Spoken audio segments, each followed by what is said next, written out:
Hey guys, welcome to our channel. In today's video is we're gonna learn about how to pay with coins on AliExpress.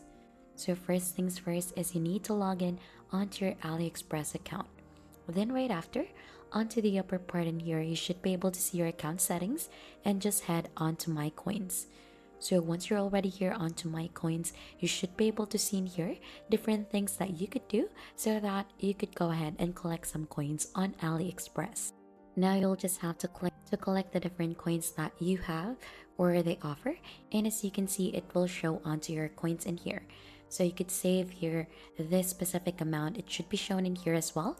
Now if you click onto that arrow, we should be redirected onto the coin history that we have in here. So you could see all of the activities that you have onto your coins, how much you've earned and how much you've used.